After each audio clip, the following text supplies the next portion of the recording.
Today's video doesn't really have much of a purpose in terms of fixing stuff or doing things or hoping to get anything out of it. All I really want to do is have a play with what I think are two very rare, very heavy, very bulky vacuum cleaners. We have two Hoover Windtunnels, which are only here because I'm going to drive them up the country a little bit to their new owner. And before they go and he does all of his videos on them, I wanted to have a look and see how they worked. So let's have a look at, well, they look pretty similar from this angle, don't they?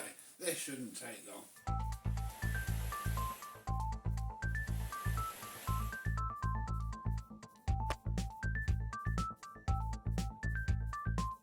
Yes, hello, my vacuum cleaner chums. How are you today? And especially hello if you're American, because, well, you're probably going to fall into the camp of this is cheap modern trash, or the sort of person who covets and loves these. I know there are many. Yeah, I mean, we've had a blue bagged wind tunnel before that now resides with the same person which these are going to live. Yes, that's right, Mr Tayyab. We are merely a stepping stone. And yes, we have this green one, which is self-propelled ultra wind tunnel technology. It looks very 1990s, I have to say. I'm not entirely sure that it is. I don't actually know. But it's a lovely colour green, we'll give it that. It's got quite a weird looking handle. I mean, I think it's quite weird. Anyway, that's the main on-off switch. And then there's this sort of weird moulding bit here that does anything clip to this? That one's got it as well. And then, well, self-propel off and on, which makes sense. Oh, look, it does. It's what moves up and down with the self-propel. So I imagine there's some sort of ghastly Bowden cable running through here, just like there was with the Electrolux, which was horrible.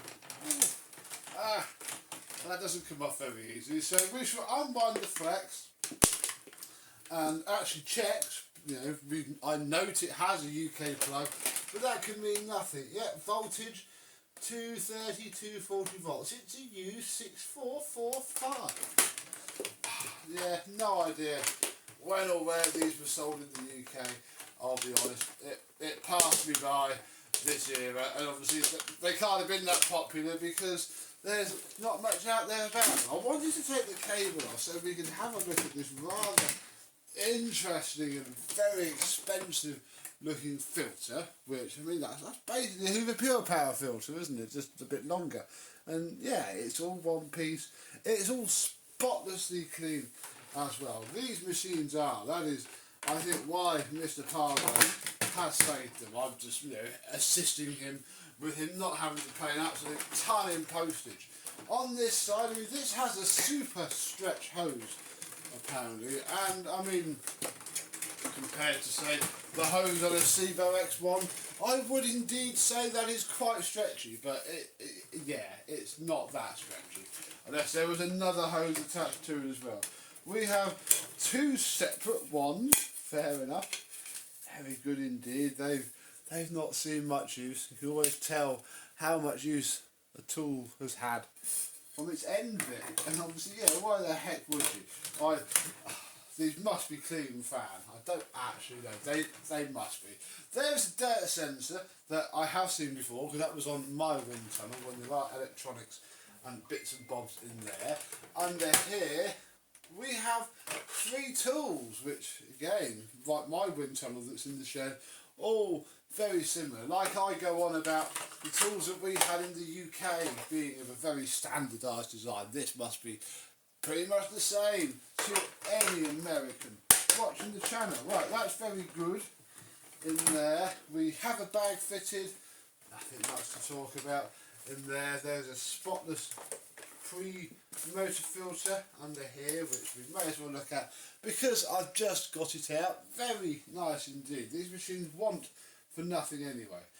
Let's have a closer look at the bottom, where we find what is a very busy hood on a vacuum cleaner. We have our, what I assume is, carpet ride height control, fine.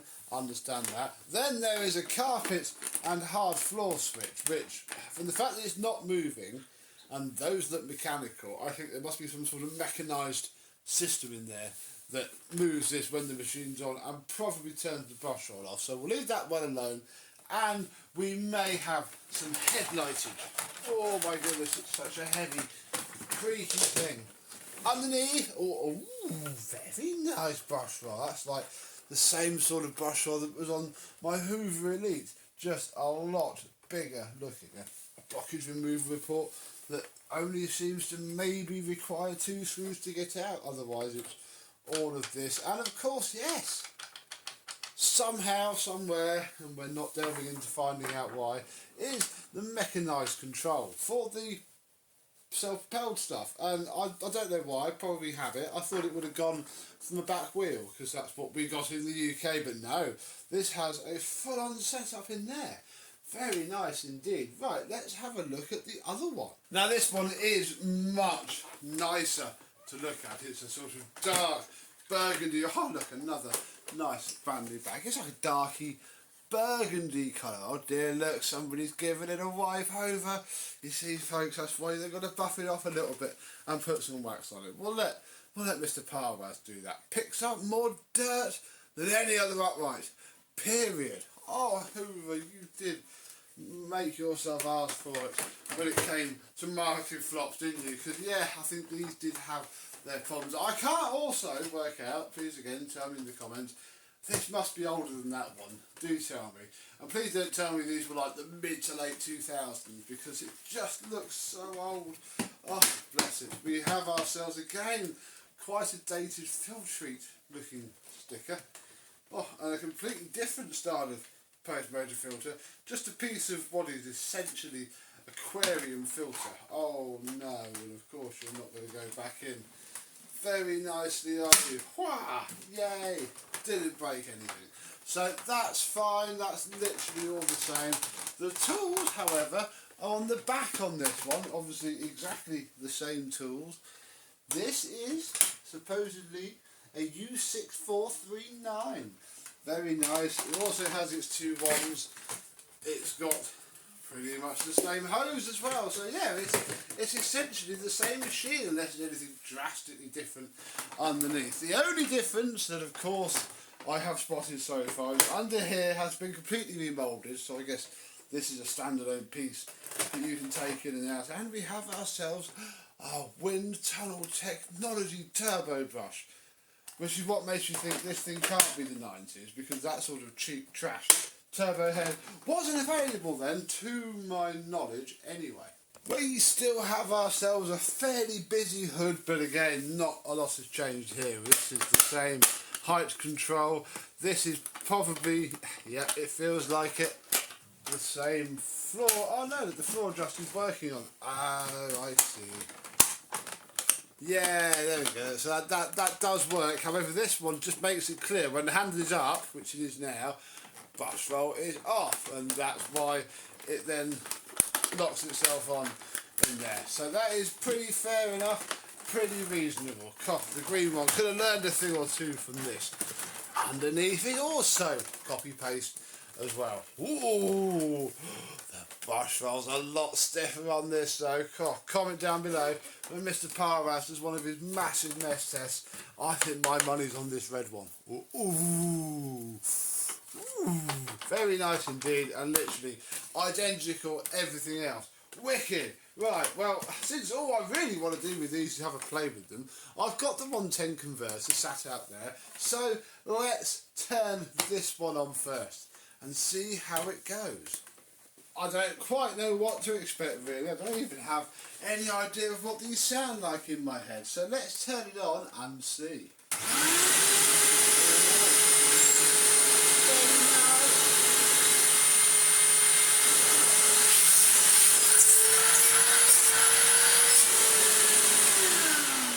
Yeah, that's definitely a clean fan upright. That's a nice bit of suction. Right, bet this is going to get a lot louder now.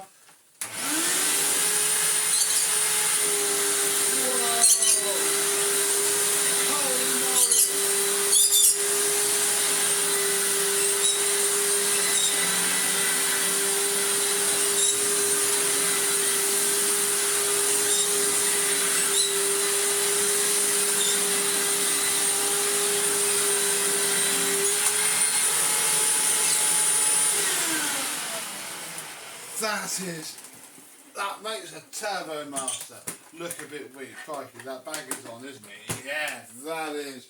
Oh wow, that is a beast. And that wasn't even with the assisted controls on, so we're going to try again, but in power mode.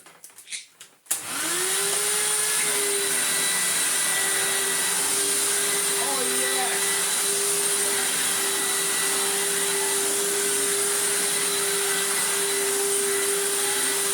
Oh, you can squeeze that kid.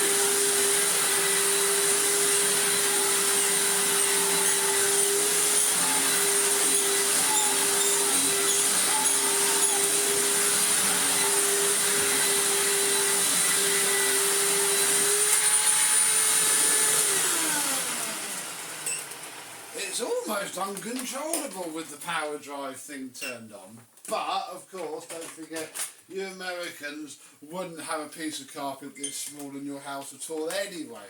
So, I guess that doesn't really matter. Right, let me find a spare plug and we'll turn the green one on. We'll do the same thing again. We'll test the noise and the actual hose suction power.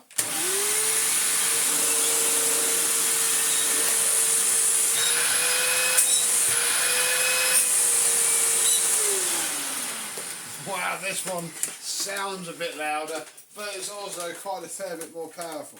Jolly good, right. I don't know, this brush roll's not as stiff, but it's probably still going to be quite good.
Yeah, it's another one of those conundrums, folks.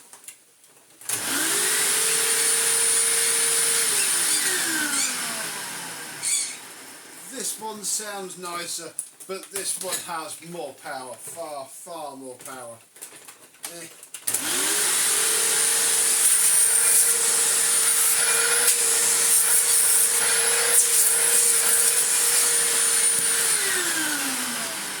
There's not that much in it, but yeah, this one is sharper. Probably the more voltage going through the motor. I don't know.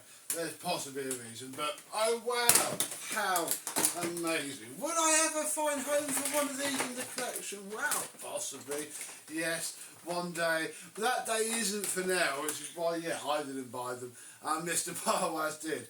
Oh, they are amazing. I can't wait to see the videos that we are going to see from them, so that's all I want to do with them today. Do comment down below if this is like your childhood vac, or oh, you're so sick of these because you used to get 4 or 5 a weekend from the tip or on the side of the road, etc, etc, because I do think they're that sort of vacuum.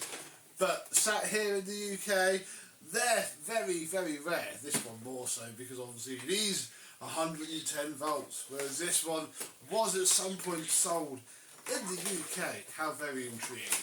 But until the next video, I thank you very much for watching. Hope that you have enjoyed, and but not these. You'll have to see these on Mr Tayyab's channel. We'll see you soon. Bye bye.